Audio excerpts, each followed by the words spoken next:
All right, welcome again to Social Distillation, the submarine still of the internet, where we attempt to drop the bead and pour white lightning straight onto your brain. What are we talking about today, Samo? Well, we're in our wheel of time, taking a concept from the books and making it applicable to real life. Today, we're going to talk about flow state because of one little paragraph from the very first book, the very Mm, beginning of the first book. Uh, Before that, we're going to get to the comment from our last episode, which we talked about performance anxiety, basically, and the yips, which brought up baseball. And our good Russian friend Isomorphic gave us a lovely comment about the part of Russia being the baseball capital of the world. So we could start there. And then after that, I want to introduce a possible topic for next time in Wheel of Time. And I want to introduce it early so we can kind of get I want to hear that or I don't from anybody in yeah. the audience. Well, it's good you have one because I had a thought yesterday. We're a day late because I was feeling icky yesterday, and as I was thinking about it, I had a thought, and then I didn't write it down, so now it's gone. But anyway, speaking of writing it down, Isomorphic's comment from our Yips episode of last time. The Russian attitude to baseball can be summed up in this local anecdote. In the 90s, one of Moscow's suburbs became the capital of baseball worldwide due to record numbers of baseball bats sold.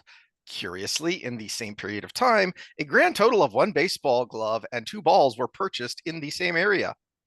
It's a custom to this day to have a baseball bat in your car in Russia. Russia is a soccer country, or at least it was before 2022. Oh, I think I've mentioned this before, but it was said in the 90s that the reason the Detroit Red Wings were so good is because they had a line change that was all Russian. And the reason they could skate so well, and tell me if this is true or not, Isomorphic, is that in the winter, when everything's snowed over, they would put up boards around the soccer fields, spray them with water, and when they iced up, they would go play soccer with hockey skates. Hmm. And that's how they got so good at skating, agility wise. And I always thought that was really cool. But speaking of baseball bats in the car, hey, Isomorphic moved to Texas because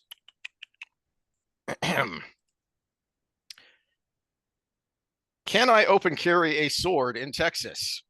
Yes, it is legal to open carry a sword in Texas as long as it is not done in a threatening or alarming manner. So you don't need a baseball bat, bro. You can get yourself a nice uh, heron marked blade and just carry it around and say, "Come at me, bro." Yeah, well, if you go to the Renaissance Fair, they allow you to have real swords and everything coming because they make them there. You can buy them, but you have to have them bound. Like what was is Andor, Formatting, right? Formatting, yeah, formatting formatting. where they bound the swords. So yeah, you have to bind the sword. I had taken one, and I thought I just bought this cheap thing online, and they were like, no, you have to have a scabbard on them. Like it's just like a practice sword for my black belt when I got it in wushu, and they were like, no, no, this is like aluminum. This is like aircraft grade aluminum. You could you Mm-hmm. could kill somebody easy with this. And I was like, okay. So I had to go spend Oh, $100 to make a a nice sheath made for it. And but yeah, I was like, well, shit, I'm gonna keep that thing for home defense as well. Uh, mm-hmm. but yeah, but you can carry it. You just have to have it bound to where you have to take extra steps to pull it out. But implied there is the fact that you could carry one in general in Texas because it wouldn't be legal to carry it in there and they wouldn't have to make rules for you to follow while you're in this private property if it wasn't legal to begin with. Mm-hmm. All right, on to the matter at hand. Oh, nope, nope. First, Nope. introduction of the new topic possible. Oh, yeah, yeah. For those that watch the actual episodes, they know that I like the analyzing the Forsaken and looking at their motivations and what Mm. makes people go bad. And I think we can maybe every other, or if we just need a topic, break them down one by one and talk about their motivations. And I want to start with Grendel because it fits with a topic we had not that long ago with female authoritarianism. Mm-hmm. Mm-hmm. And I don't know why I didn't think of that. Yeah, when she's we a were talking perfect about that. example of toxic empathy. Mm. And because she, on the surface level, everybody just caricatures her as kind of like the lust demon. But Yeah, she's a hedonist. realistically, if you read her backstory and everything, no, it's much, much, much deeper than that. That's why I thought Yeah. she could be even a more compelling character in the series. And I don't think Sanderson knew what to do with her. I actually have a feeling Jordan wanted to flesh her out a little bit more, giggity, but intellectually, because Uh, you notice she yeah. really did change in those last three books. She Mhm. became just the hedonist. And she was being, especially after her defeats, um, she became as single-minded as like Samael was, or Demandred became. And that was always something that set her apart from them. And from her points of view, one of the things she looked down on and criticized those guys for was being so one-track mind, chest puffing, I'm going to beat Lews Therin. Hmm. And she was, yeah, that's just part of the plan. Defeating Well, Lews Therin is just part of the plan, guys. yeah, and we'll go in more detail, but even Jordan did a great job, and Sanderson kind of fumbled this one, as usual, with the fact that every time we got a perspective of hers, you got a deep insight in the fact that she wanted you to think she was just the flighty, Mm-hmm, mm-hmm. lusty bunny out there. That was she actually didn't think that way. She would have little thoughts here and there and be like, "Oh, I'm kind of happy I did this," but it was all a front for the bigger, grander scheme. So yeah, I would like to maybe do that with each of the Forsaken, and just it popped in my head when we talked about the toxic empathy, and knowing her backstory, I was like, that's perfect. We can work with that. Mm-hmm. All right. Well, today we are doing the kind of other side of the coin of the slump, which is the flow state. Um, and as I was thinking about the yips and and some personal anecdotes to go along with that I may get into later, this scene just popped in my head, and I was like, "Oh, Jordan, you genius!" Okay, and this was one of our chief gripes about the first season is it is a very small thing, but it is very important that Lan takes the boys aside while Moiraine is with Egwene and starts to teach them. And not only because they're eventually going to need that and they're going to have to use that and they're going to become proficient warriors. Well, they need a foundation that comes from somewhere so it's believable. Hmm. Well, Uh, Peter Jackson did that well in the Lord of the Rings trilogy, where he had Boromir, who you're really kind of being led to hate, yep. doing this cool thing with the hobbits, being like, hey, we need to teach them to fight, And it sets up his epic moment of uh redemption. redemption. Yeah. Thank you. It sets up that epic moment because what is it that brings him back from the brink? It's I almost hurt these little guys. These are not just my friends and my brothers in arms that I've been traveling with, but there is a responsibility there because in a way he had kind of made himself their commander, so to speak, Well, you use the and right made himself word, but responsible for them. I want to add an additional qualifier to the word. You said brother, little brother. Mm-hmm, These mm-hmm, mm-hmm. these are my little brothers, and anybody who has siblings knows that you take on this And responsibility. then that carries over later when you actually meet his little brother and you see, Who he oh, didn't do that for. yeah, it's okay. This is where that dynamic comes from. Um, well, actually, there's a great deleted scene in the director's cuts and the extended cuts of Boromir standing up to his father of no, uh, Faramir deserves credit here. He is an integral part of this. Stop giving me all the credit. Hmm. My brother is there too, and you should look on him with some favor because he deserves it. Um, which I understand why a lot of the scenes got cut, but some of them are pretty quick and add a lot to the story. So I'm like, I wish you would have found somewhere else to cut. Well, well, especially since we knew as fans we're committing to 3 hours of our lives. What's three Mhm. hours and 15 minutes, right? You know, Exact. Well, I mean, the theatrical cut of Return of the King, I think, was 3 hours and 20. yeah. It was So the we already theatrical cut was knew already really we were long. committing to, you know, Mhm. having to try to find that right moment in the theater to run out for a bathroom break. Yeah, and back in the old days when you would go see a movie multiple times, one because it wasn't going to be on there was no streaming and it wasn't going to be on DVD/VHS that fast, and two, they were worth going to see multiple times. The only reason we have watched the terrible series multiple times is to refresh our memory going into the next season of, oh yeah, that happened. Ugh. Yeah, well, because we committed to that process. I mean, Exactly. We weren't doing it for the enjoyment. We weren't doing it for the entertainment value. well, I Um, enjoyed this part of it when we bitch and moan about it. yes, yes. So there is a scene even before that, though, even before Lan starts training them, and and uh and not only is it important because okay, here you have someone who is a legitimate sword master. We've I don't know that we've seen him in action much, but we've heard about it, which I think is more impressive.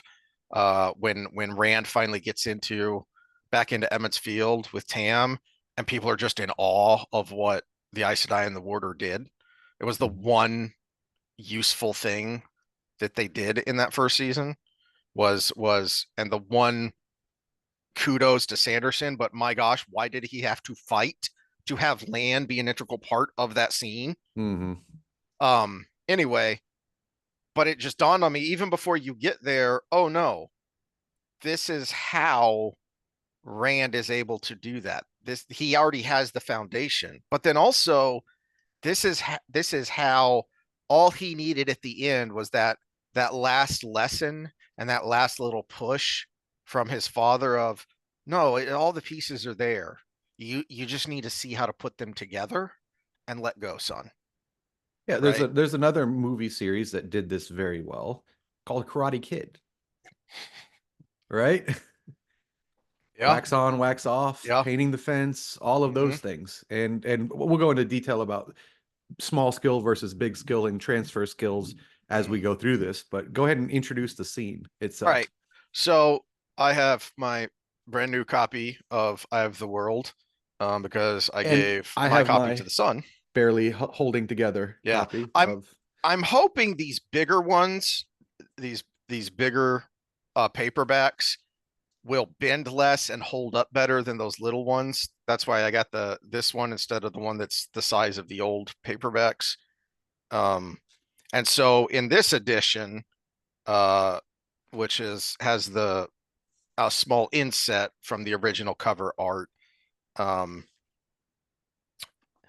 and this edition, it's page 100, the chapter 5, Winter Night. In the original paperback, it's also chapter 5, but page 64. So they've gotten back to the farm. They went home early because of all the shenanigans, and Tam was worried about leaving the farm left untended. And of Which is course, also very important because that was the moment Rand realized he actually believes me about the writer, even though everybody else mhm, is treating me like I'm jumping at yep, ghosts. Yeah. yep, yep. Um, and then he gets to work because there's always work to be done. Yep. Uh, Heck, you don't have to have a farm. You just own a house and you have a never-ending to-do list. And it's Especially when you have a wife that randomly buys stuff and says, I want this. uh, You do realize I'm the one that has to do it, right? yeah, yeah, But we got okay. that butcher All right, block dear. countertop on there. We got Hey, it. it's done. All right, so and there was still firewood to split. It seemed to Rand like years since there had not been firewood to split. But complaining would not keep the house warm, so he fetched the axe, propped up bow and quiver beside the chopping block, and got to work. Pine for a quick hot flame and oak for long burning. Before long, he was warm enough to put his coat aside. When when the pile of split wood grew big enough, he stacked it against the side of the house beside other stacks already there. Most reached all the way to the eaves. Usually by this time of year, the wood piles were small and few, but not this year. And here's the important bit: chop and stack, chop and stack. He lost himself in the rhythm of the axe and the motions of stacking wood. Tam's hand on his shoulder brought him back to where he was, and for a moment he blinked in surprise. Gray twilight had come on while he worked, and already it was fading quickly toward night. The full moon stood well above the treetops, shimmering pale and bulging as if about to fall on their heads. The wind had grown colder without his noticing, too, and tattered clouds scudded across the darling sky. Holy crap, does Jordan have some just beautiful prose.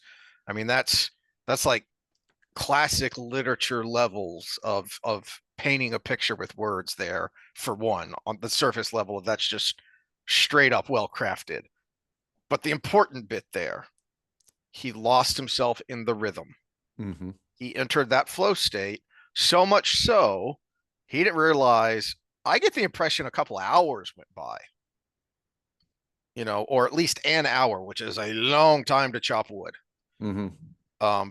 For anyone who has never done it, it is not as easy as you think. So that's point number one: is there's some skill involved here. To be able to split a log requires some skill. And if you try too hard to hit it just precisely the way you want to, you're going to clip it and it's going to go flying off to the side. You just got to smoothly swing that axe, let it fall, let the weight of the axe and gravity with just a little bit of your help hit it just right and split. Don't get hung up on splitting it just right, because there is no just right. Just split the damn log. Well, and there's a lesson there too, because it's not just hard work, because you can turn the log sideways and you're not going to get very far. But let's define flow state. And this is work from, and I needed Google to help me pronounce this, Dr. Csikszentmihalyi. Gesundheit. Yeah. It's yeah, it wasn't easy to pronounce, and I hope I got that right. Google is to blame if I didn't get that right, but we'll call him Dr. C from here on out. But he back in 1998 started defining this thing, what we call now the flow state, and he's real big in the positive psychology movement, and us more pessimistic psychologists have problems with that, but not this part of their stuff, because the flow state is a thing that is across the board really recognized as a positive, a good thing that we can do for ourselves, and actually is a very necessary component to really be productive in life. And but he defines it when you become immersed in an activity so completely that you lose track of time. And it's very similar to mindfulness there, because you're in the present moment. But the defining feature that is different than from flow state to just mindfulness is it involves it involves activity with personal effort and skill to do. So a lot of people talk about it with music.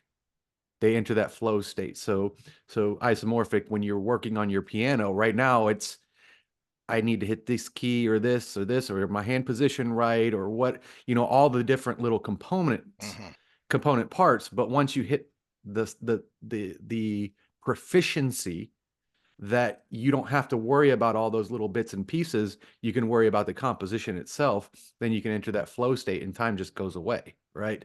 So you just go and you just keep playing. Same thing with chopping wood. Like you said, there's a skill component there. If you miss, it, right? It takes effort, it takes skill, but it is repetitive, and it does allow you to get a rhythm going with it. I reached this when I built my fence in the back. So you're still working on your fence, but when I did mine in the back, I turned on lectures from Stanford on social psychology or social biology, and just board, board,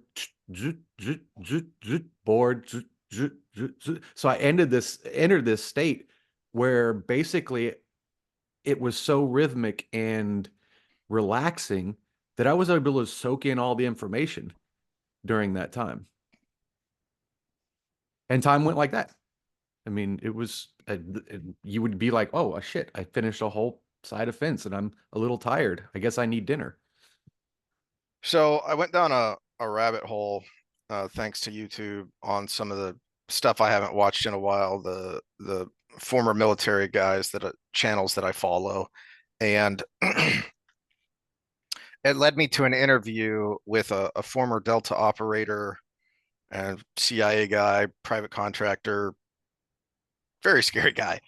Um, and his explanation of, and even now that they admit, they used to not talk at all, and even now when they admit, yeah, Delta exists, duh, everybody knew it, and I was a Delta, Of I course, was a Chuck Delta Norris was in operator. there. We saw it all in film.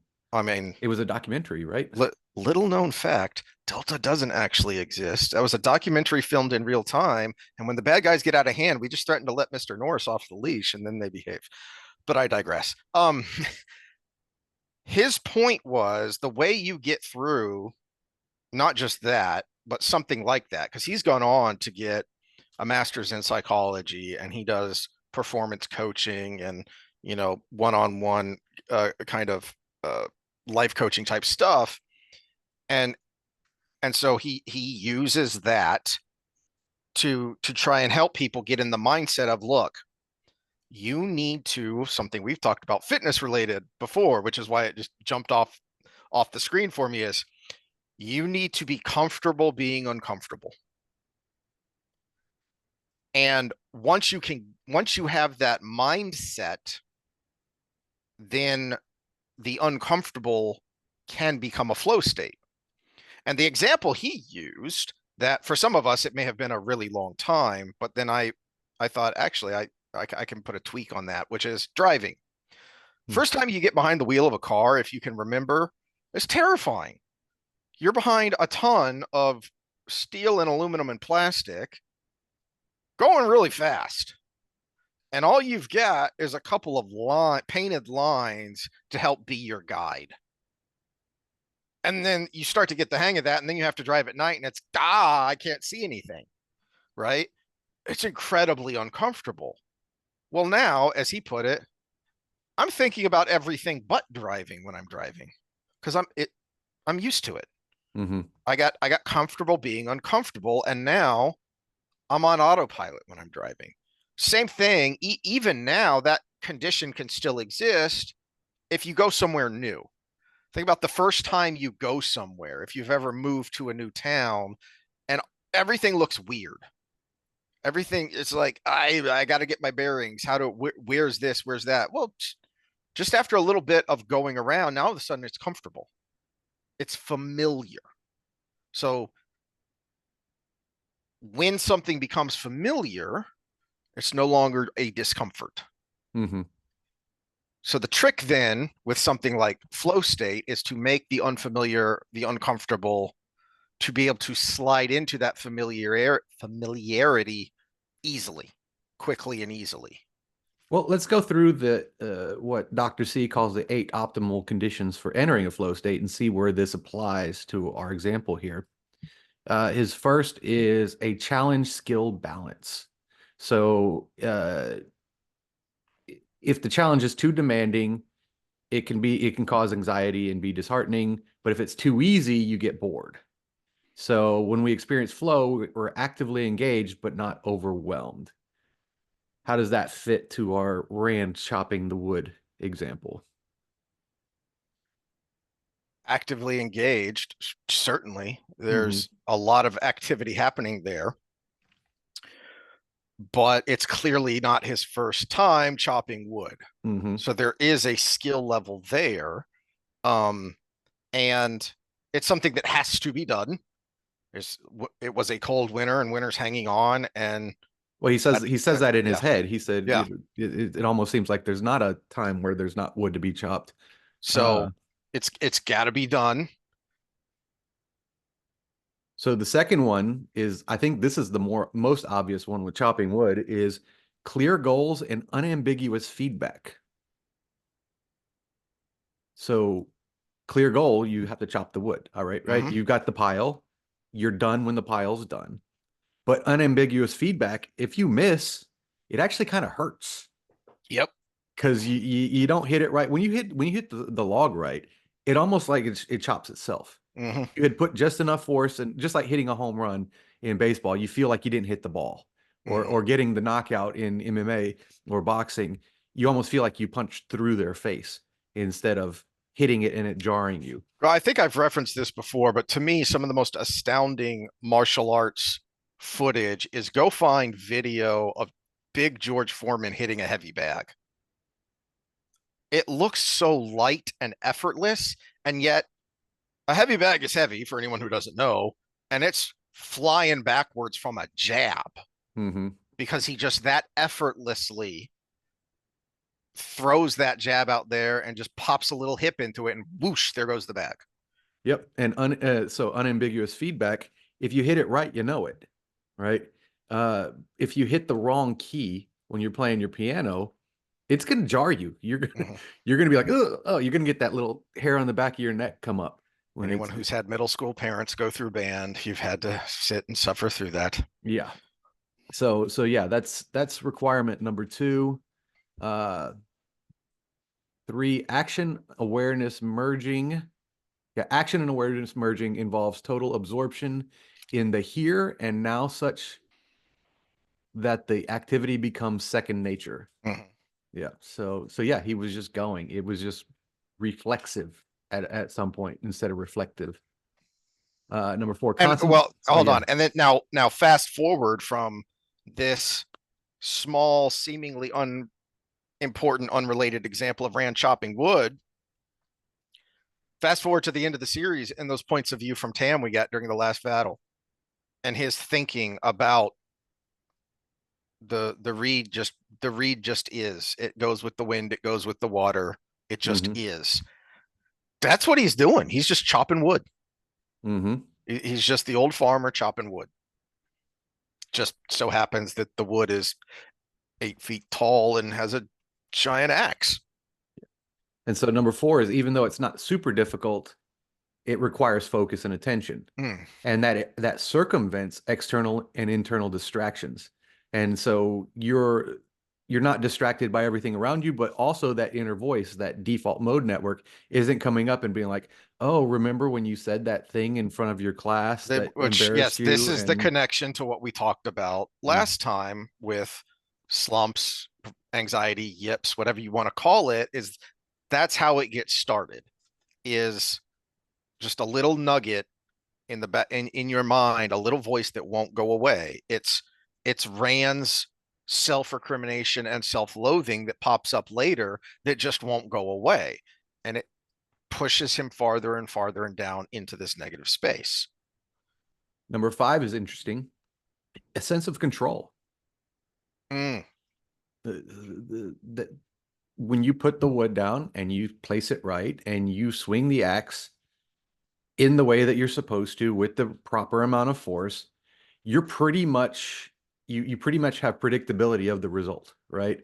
There's very little that's going to stop you. But I bet you if he had a log that had a knot in it, that was not, it was just not a good one to split, it might have thrown him off because he would have hit and it would have gone halfway and then twisted, which would have been uncomfortable, your immediate feedback. And then you would, for that moment, lose that sense of control, right? So the sense of control. But if you're in a rhythm splitting wood, it's, I mean, you almost can guarantee the result mhm. in your head. Uh, Loss of self-consciousness.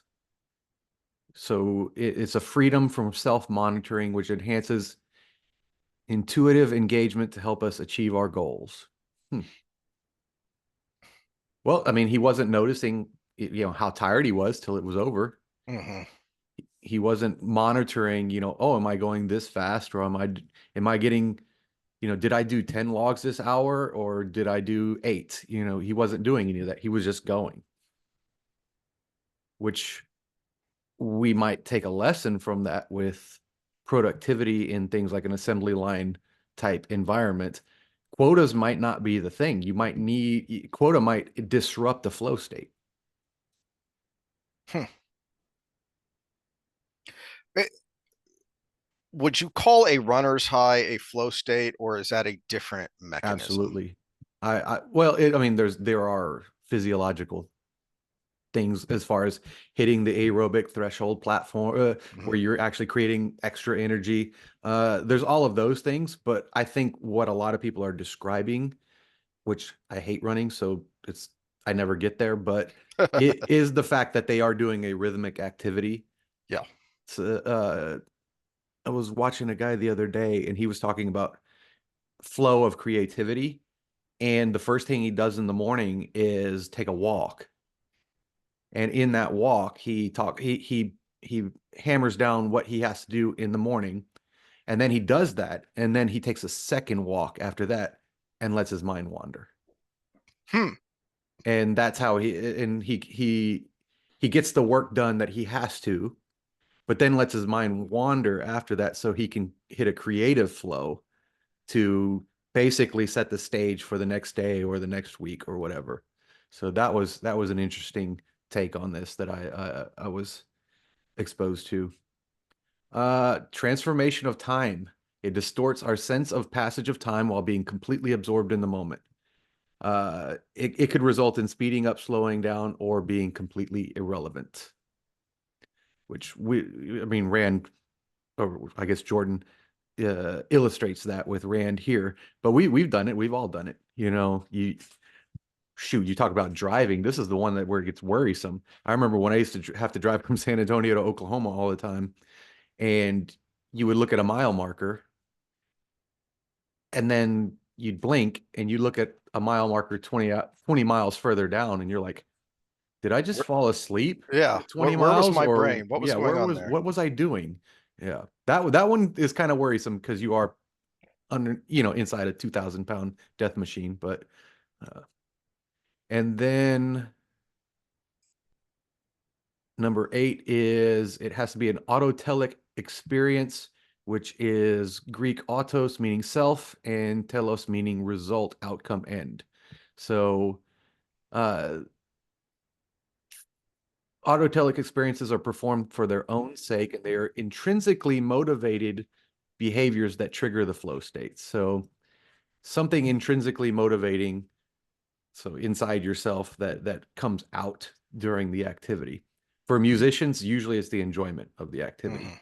In this state, in Rand's state, it was actually, I think he needed a distraction from all the crazy crap that was going on that he wasn't used to. People following them, the new stuff in town. He had got the sense that Tam was actually a little worried because right before that, Tam came out with the spear, and he Mhm. was actually relieved that he didn't look as much a fool by having his bow nearby. So I think his intrinsic motivation was to be de-stressed, to be removed from all of these things that were causing him anxiety.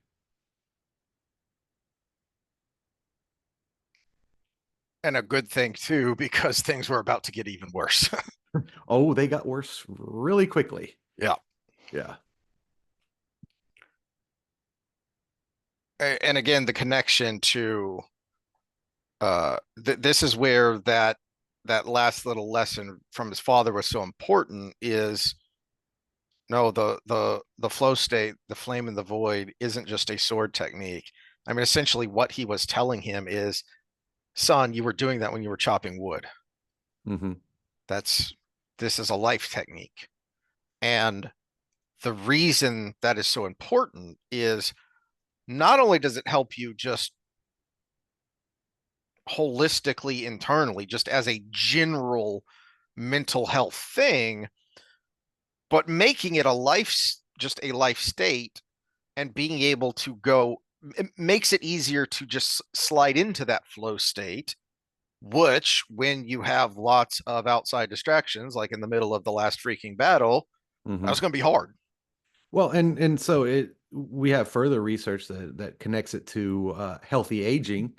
Uh, so that's great, right? But also just reducing cognitive decline, optimizing your cognitive state, skill development, as we were just talking about. Uh, that skill of hitting the right part of the log every time, you don't think that's going to translate to swinging a sword? Wax on, wax off. Yeah. Yeah, right, right. In fact, I think it actually creates a low pressure environment for developing these key underlying skills. Uh, One that you talked about running, being in a flow state, that I brought up in my skill development class the other day, because they were talking about random complex training has a higher retention to skills, whereas drilling, your small uh, non-random drills can end up with a faster increase in skill development, but less retention over time. And my role in the class was actually to be devil's advocate, which is great because I've worked in this for 20 years. So I'm like, yeah, but what if they don't have the prerequisite skills to do the random training? Hmm. Then we might have to do that first. And if we did that in a rhythmic way, skipping is a great example. Skipping is a tool I use to train movement mechanics in a rhythmic way where they can get hundreds of reps in a row. And you can get lost in that and make it something that is autonomic in your system. And then when you have to do the complex thing, you don't have to worry about that. Hmm. Right? So if I have to, cover the wide receiver and he comes at me and turns to my left, I have to open my hips to my left, crossover step, crossover run until he's fully committed and then get on his hip. If I'm not 100% proficient in the drop step, which is opening your hip, and crossover run mechanics, then either I'm not doing it right or I have to think about those things while I'm doing the activity. I'm never gonna keep up with that receiver in Hmm. either of those two situations. So it's yeah, the rhythmic chopping of the wood sets you up for having the skill of being accurate with a third party in your hand, an axe in this case, a sword later in life, while you're thinking of other things, while you're part of a greater task, whether you're fighting Turok or you're splitting wood. It's the same underlying skill. Hmm. Well, and his that was kind of his first moment of realization of that, because it was his first true test of skill, and that's where he realized I need to fully immerse in the void or I am dead. Hmm. Yeah, what is the void but a representation of this in some Mhm. way?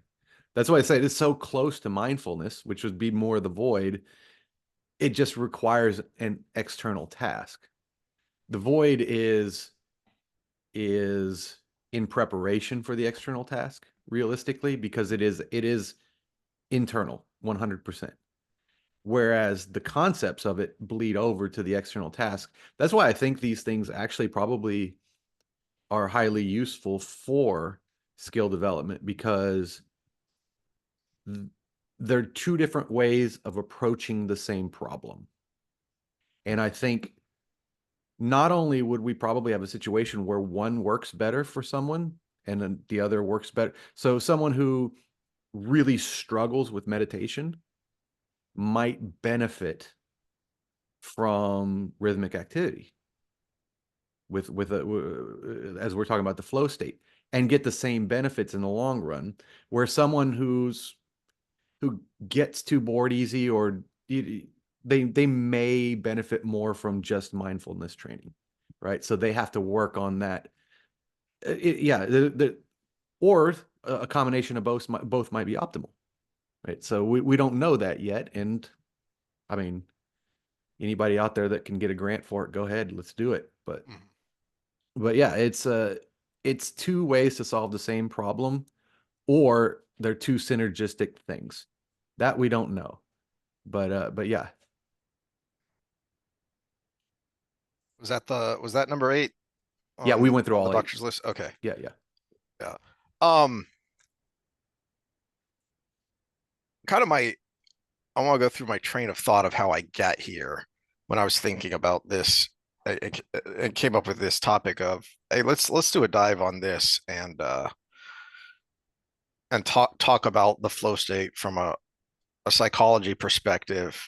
And then that's where the scene of chopping wood jumped into my head is in watching baseball and uh watching this show with my wife, and she asked how good I was.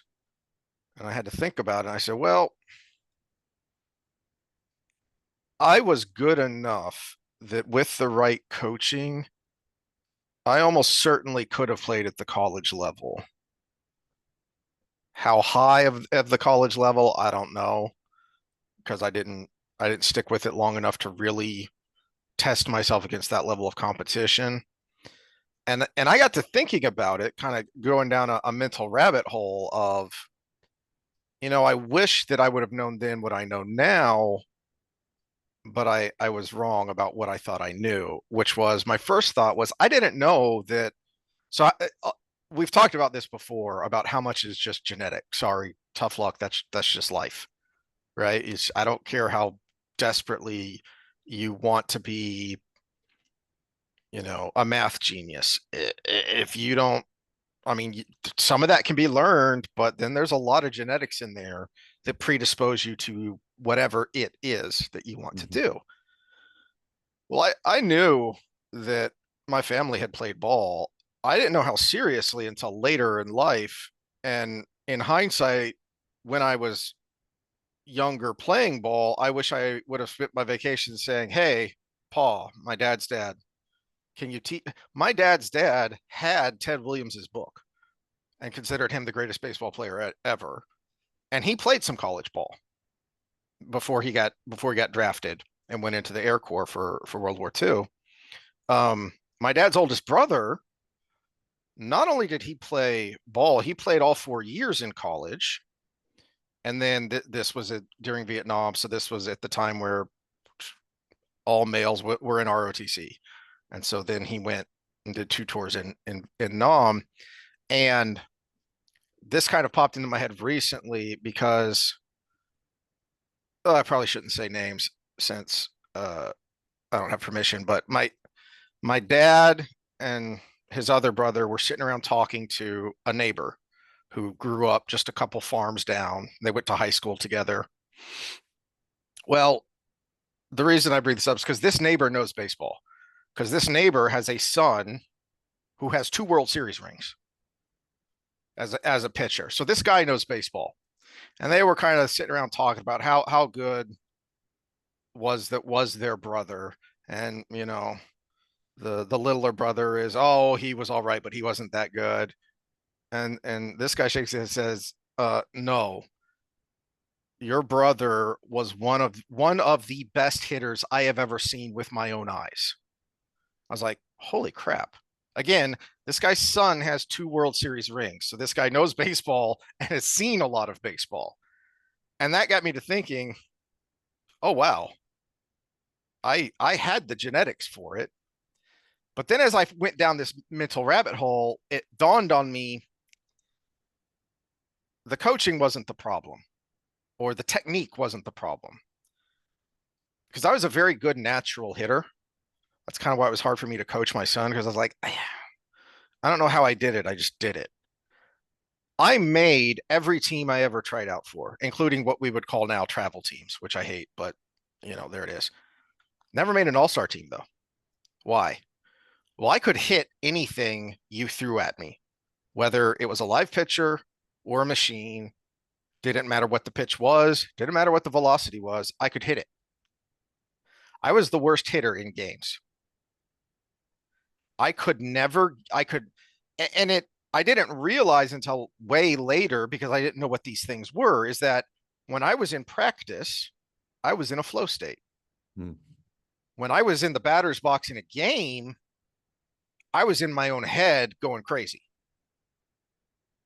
instead of just, you know, this is why you step out of the, you see a batter step out of the box. It's all right. This is the count. This is, the outs, people on base. These are the pitches he's thrown. Get an idea of what might be coming next. But then when you step back in, that's got to be all in the back of your mind. You can't be actively thinking about that when you're trying to hit a live pitch. It just doesn't work. Because the reaction 60 feet 6 inches, and even at a lower level where someone is pitching maybe 60 miles an hour, 60 miles an hour is really fast in 60 feet. Mm-hmm. Which is why my favorite practice style is, and this is what I do with my movement training, is I'll drill, play, drill, play, drill, play. So say if I'm teaching and this is actually how a lot of good martial arts classes are set up too. But so I'm working, say I have to make somebody faster, sprinter, football player, whatever. We'll get on the wall, we'll do a wall drill, 3 sets. Yep. And then I'll be like, okay, run.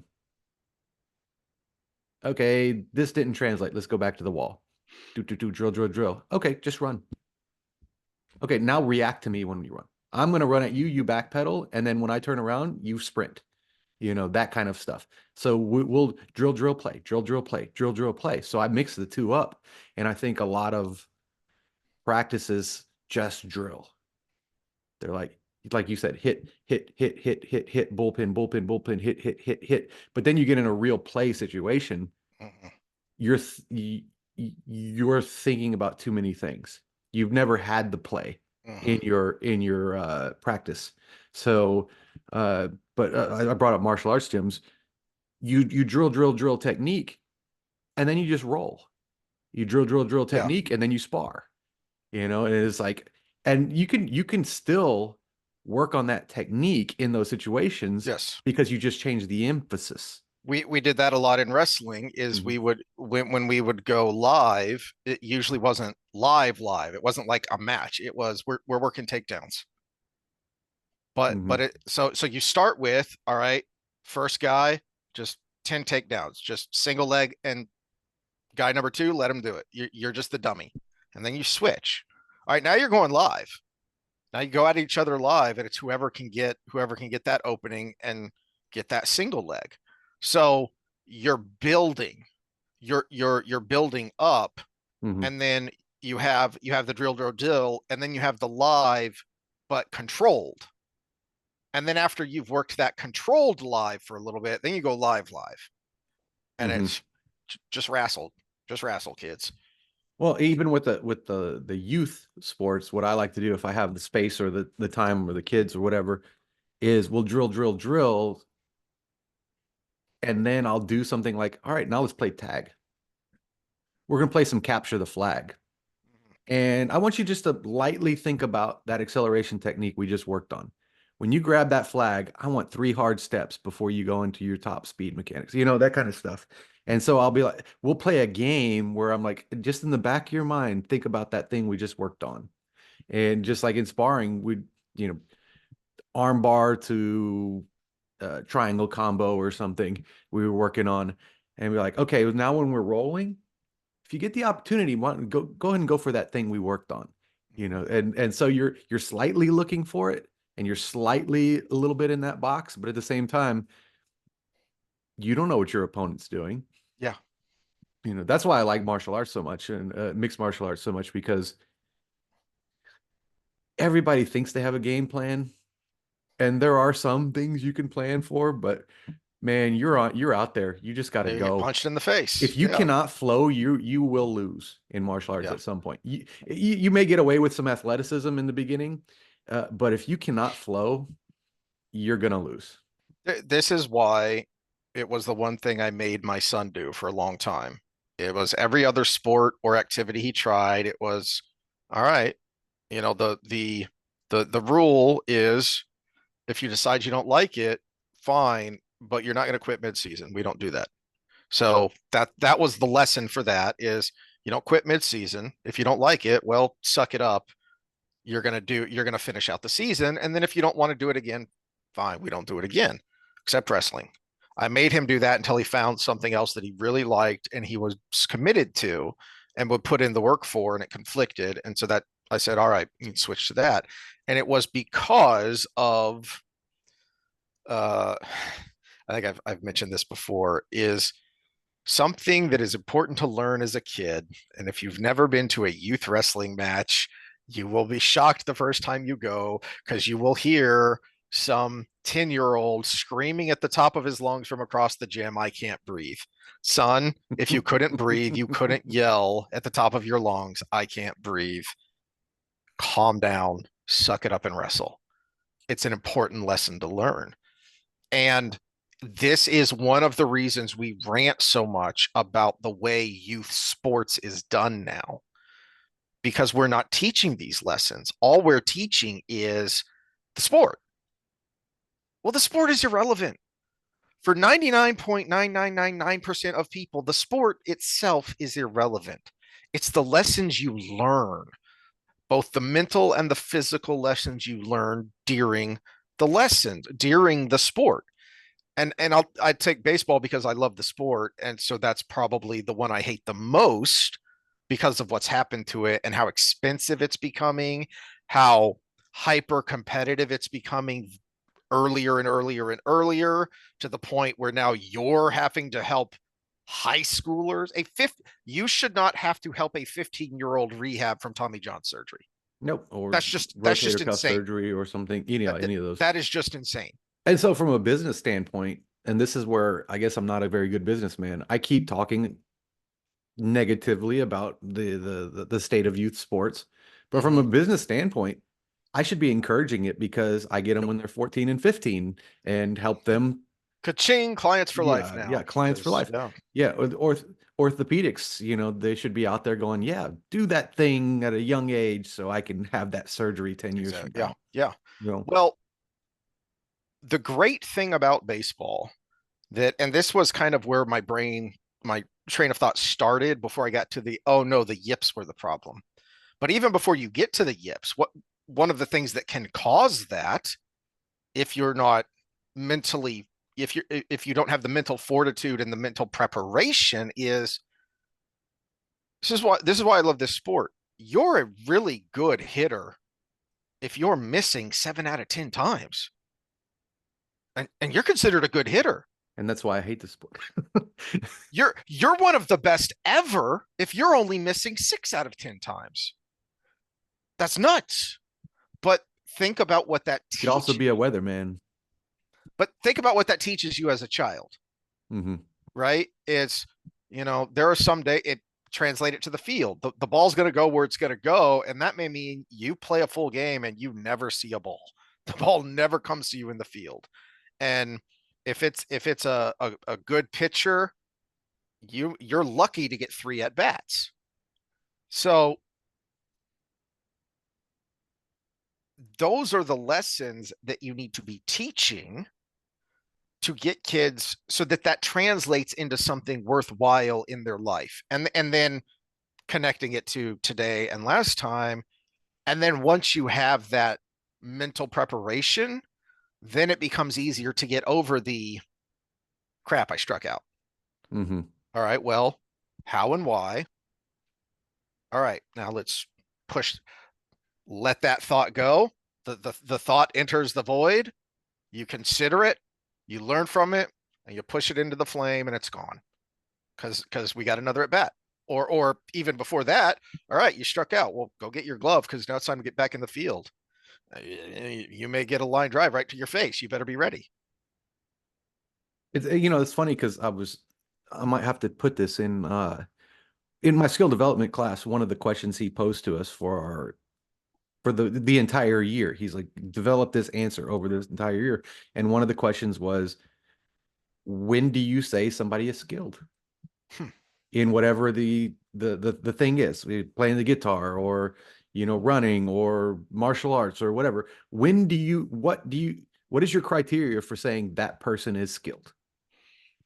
And I think I just, through this conversation, came up at least with part of my answer is when that skill becomes a flow state.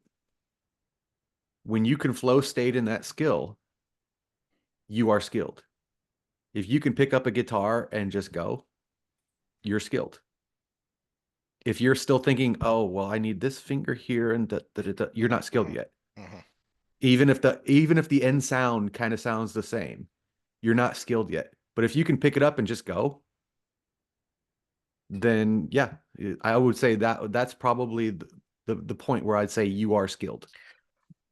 I would add to that as a part two or an addendum, however you want to look at it, the ability to self-critique. If you know the skill Accurately well enough, self-critique. yes, if you know the skill well enough to go, whoop, nope, that's not right. And it's not right because let me fix it.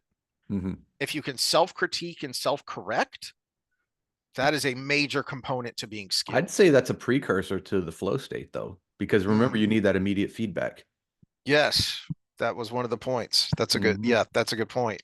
Is um I usually try and keep my mouth shut at the gym because it's just not worth it. But I'm doing the leg press because I'm old and gimpy and my legs aren't cooperating, so I can't do squats right now. So I'm sitting there doing the leg press and I'm watching these girls on the rack next to me trying to do hip thrusts. And I'm like, it's such an easy, basic movement that you shouldn't struggle with it. And finally I told them, okay, uh, excuse me, sorry, but do this. Okay. And it was a very simple thing, is annoyingly, and I've griped to the general manager about this, is a year or two ago, they replaced all of the Smith machines with angled Smith machines. And that kind of limits what you can do Mm-hmm. because there are certain movements that you want vertical. And I've talked about this about I don't have the hate for Smith machines that a lot of trainers do because it's a machine. If I break my thumb by hitting it with a wrench because I was trying to hit a nail, that's not the wrench's fault. I don't throw away all my wrenches and say you should never use a wrench. That's stupid. That's operator error. Yeah, because you're using a wrench to hit a nail, but Yeah. So they were essentially they were facing the wrong way. And so they were letting the angle pull the weight forward rather than if you face the other way, then you're sitting into it, which isn't ideal because really you want that vertical, but it's better than the other way around. And one of the things I told them is, look, did it feel uncomfortable? Because you looked uncomfortable. She said, yeah, I couldn't figure out why I couldn't do this right. And I said, look, if it feels uncomfortable, stop because it probably is wrong. That's that is a good indication your body is saying something isn't right here. Listen to your body. And it's such a I think you're right that it is a precursor. It is the beta to what you need to get skilled. Is mm-hmm. you need to be able to say, hold on a second. I mean, this is why when I first I think I'm going to get certified and do personal training. And your advice was learn anatomy. Start Mm-hmm. there. Learn anatomy, because if you know the muscle structure, the way it connects to the bones, the way the body moves, even if you don't know because you haven't read it, seen it, done it, you can tell if something's not You, right you and you could go, work it out like algebra. yeah, Yeah. hold on a second. Something's not right here. Let me think through this. Okay, no, the hips, the femoral head moves like this in the socket, and these muscles are doing that. And okay, yeah, let me just turn it around, and then it should be a much smoother motion. Boom, done. Yeah, and this is when you know you're super skilled in that because yeah, there's going to be things that are 90% of your day every day all the time. And I'm talking about training here, working with people. Your plan is this and this and this and this, and I set it up. I made my Excel spreadsheets and I have all the sets and reps and I have all this. But if you don't have that prerequisite knowledge and mastered to a degree that it's just like that in your head, you're eventually in that 10 to 5% of the time you're going to get a novel problem. And if you get a novel problem, you better have the tools it takes to work your way through that problem from first principles. And if you have those prerequisite skills, the small skills, then you can succeed at the big skill. It might take a second longer than the stuff you see every day, but you can still work your way through it. And then you can look at something and be like, okay, this should have worked. This shouldn't work. Why didn't this work? Okay, this didn't work because there's something I don't know. And then you find out they have osteoarthritis in their hip, and you're like, oh, well, that made every other bit of thing that I was trying to do make sense, right? So, but it takes having that prerequisite knowledge. If you don't know origins and insertions, sorry, Dr. Henderson, who's always talking about how it's not all origins and insertions. I'm like, yeah, but if you don't know it, you Yeah. can't get to the part you're preaching here. Yep. Not Yep. everybody's at your level right now because they're student, you're doctor, right? Mhm. So let's fill in the gaps here, teach them the god darn origins and insertions and how the biomechanics works. And then we'll go on to that beyond point. And yeah, and even if there's something in the beyond point that's novel, if you only teach them the way you're teaching them, they're not going to have the skills they need to solve the novel problem. And if it's truly novel, there's not going to be any literature to help them either. I've ranted about this before, but this is why I go crazy every time I see someone posting about how we should be teaching, how to balance your checkbook and change a tire and all this stuff. That we should be teaching that in high school. We used to never teach that stuff in high school, and yet our parents and grandparents managed to do it. Why? Well, because we used to teach you how to think. Mm-hmm. The whole point of school was to stretch your brain in different ways, trying to solve different problems so that you could critically think. I saw Well, a post. let me do the rant on that is how to balance your checkbook. They don't teach you how to balance a checkbook in high school. I'm like, did they teach you math? Yeah, Yes. So you know how to add and subtract, right? yeah. And you know how to, that negative is bad in a checkbook and positive is good in a checkbook. Yeah. Well, there, you learned how to balance a checkbook. You just had to think about it for a second. It's the same skill. I don't know what spawned it, but I was just scrolling through X to see if there was anything going on that was even remotely relevant to anything I cared about. And I just happened to see this and it made me laugh because I go, yeah, yeah, that's true. Is someone had posted something to the effect of it is mind boggling that one of the more difficult parts of the SAT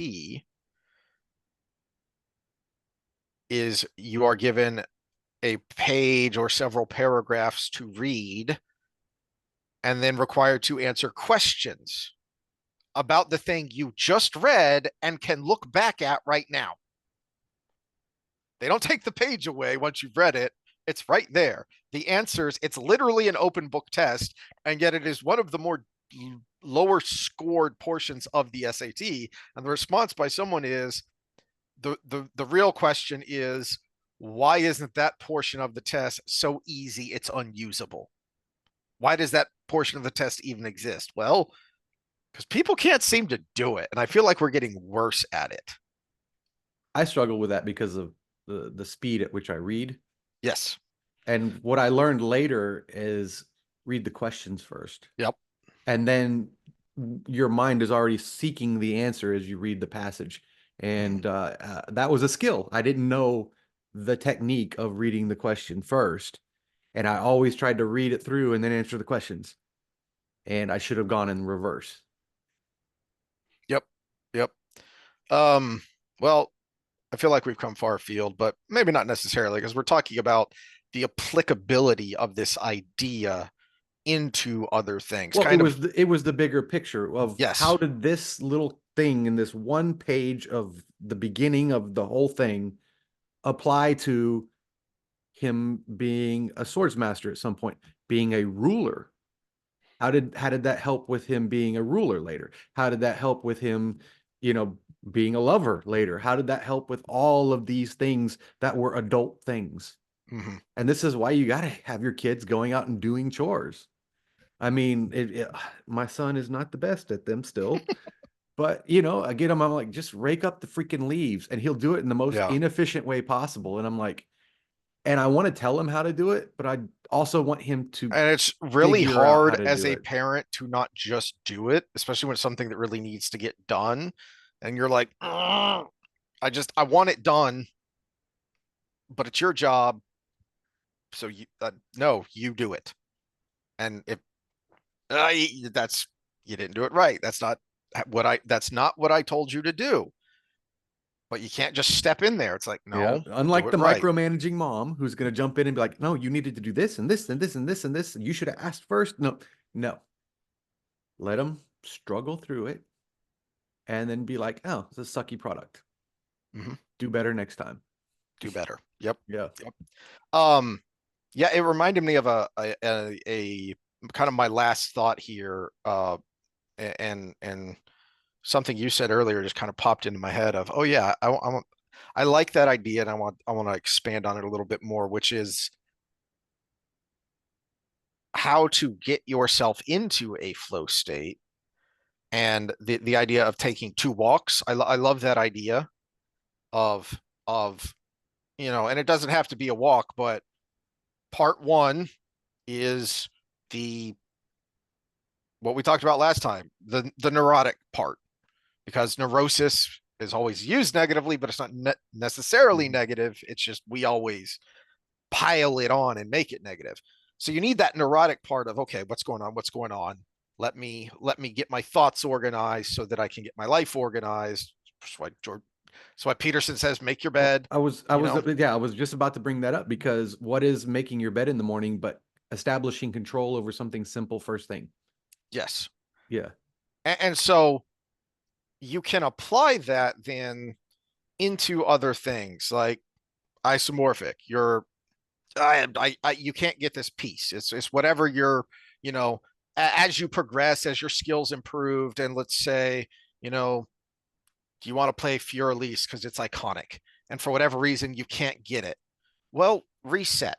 Hmm. You know, take that mental walk and do something you can do Hmm. just to Well, get in the flow of it. yeah, and complex, more random training, varied training and stuff does have very long retention spans.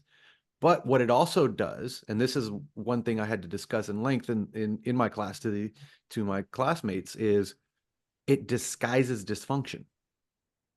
So Mm, if you have a mechanic that is bad, you may be able to get away with it up to a certain skill difficulty level, right? So we'll go back to baseball. If you have weak wrists and you're swinging your bat, right? That little bit of movement in your, well, let me bring my hands up. That little bit of movement in your wrist takes away your power, takes away your accuracy a little bit. Well, you might get away with it at the Pee Wee or the T-ball league, the little mhm, league, the junior high, squad, and maybe partly through high school. But eventually, at some point, a certain mile per hour of the opposing pitcher is past the point where you can your little hundredth of a second difference in swing is a liability.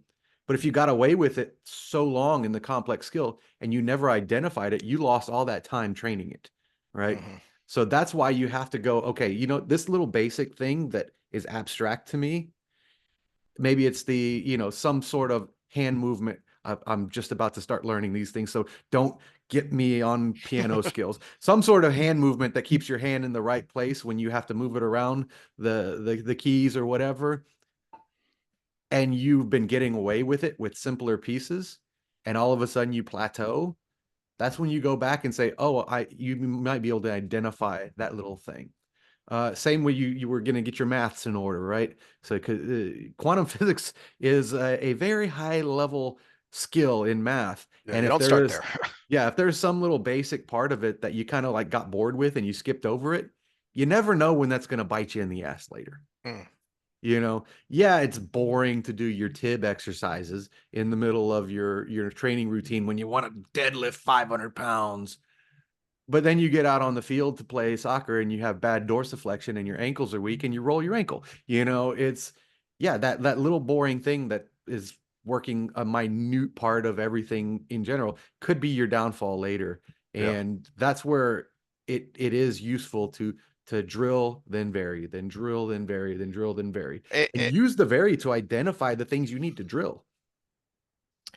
and drill to reset yourself mentally and Mhm. physically. So a technique I use when I get into a mental and or physical rut in my programs and workout routines is, you know what? I don't care what the plan for this week was. I need a reset.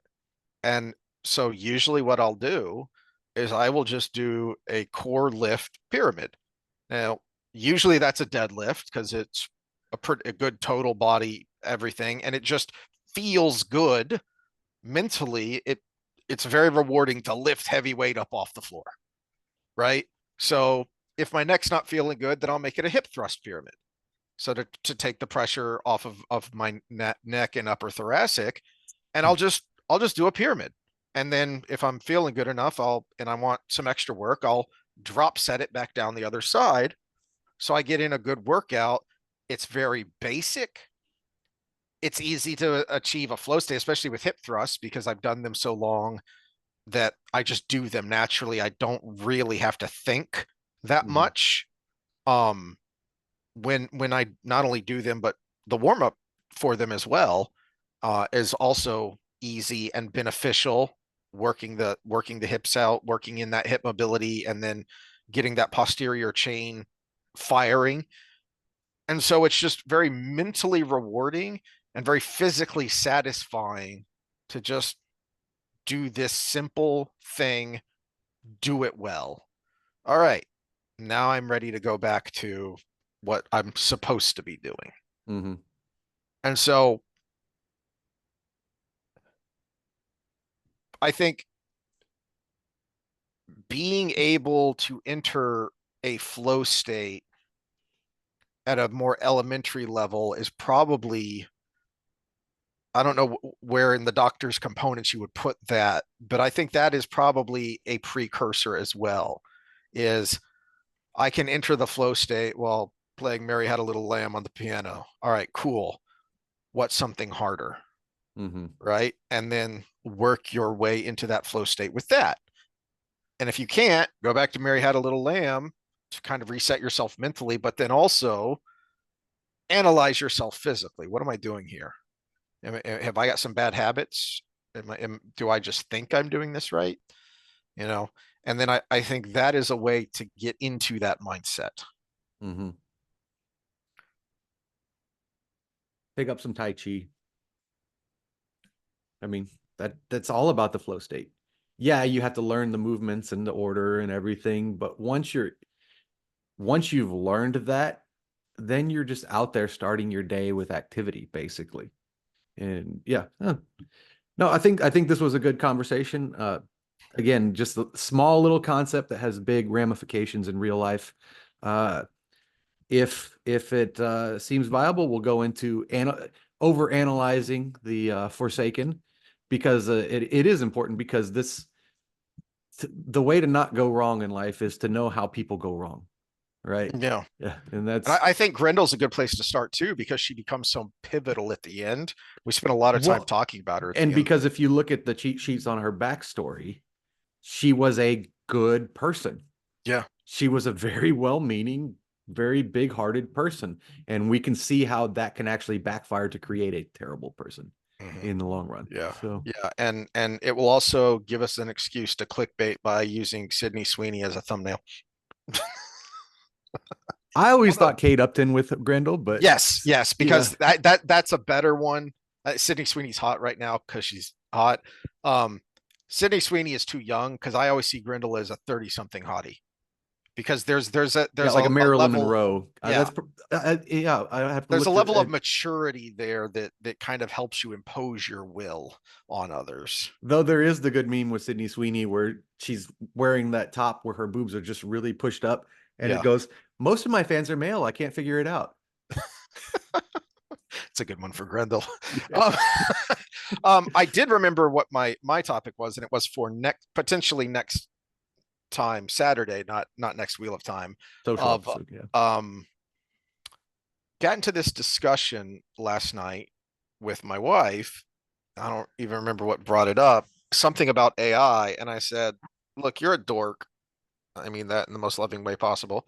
Um, the only D I ever got in college was in computer programming, so she's a software engineer, and I said all of these things people are calling AI, they're not AI, right? That technically what that is called or used to be called is machine learning. Yeah, And she language said, learning models, yeah, stuff like yeah, that. these large language models are technically what is machine learning. But then she responded with her own question, which made me go, huh, well, there's an interesting thought to explore, especially with this new Chinese AI out that everybody's downloading. I'm sure that's not going to backfire at all. Is okay, but in order to define artificial intelligence, what is intelligence? Mm. Well, that's a good question. How do we define intelligence? Therefore, how would you artificially mimic that? Because her point was what these things are doing in the past, we might have called this machine learning and not artificial intelligence, but isn't what they're doing intelligence? Aren't they demonstrating intelligence? And I'm like, that's a good question. Well, but then you get down the rabbit hole of intelligence versus sentience. Exactly. Yeah. That's where we're going to go. Because that's exactly immediately where my brain went. Okay, so I have to get my brain right. I have to rewatch Dawkins and Robert Greene, not Robert Greene, Brian Greene. Robert Greene's the 48 Laws of Power. I- But I'm gonna go. I'm gonna see if any of the streaming services I have oh, you know what? Paramount. That's probably all on Paramount Plus now. Of Star Trek: The Next Generation has some phenomenal episodes on this with because of data, yeah, because of yeah. data. Yeah. And to me, one of the things I thought of was what is the difference between the ship's computer, which you can talk to, which essentially is machine learning, the way it acts versus data. So what is intelligence and what does artificial intelligence means? And is that sentience or is that something different? Well, That and then could we be can go quite the this, rabbit hole. yeah, and we can end up down the Sapolsky route of, well, we're just machines too, and Yep. there is no free will. Should be a fun Saturday. Yay! Woohoo! All right. Well, we will I see y'all then. I can think of worse ways to spend my Saturday. Let's put it Yeah. that way. Yep. All right. See y'all later.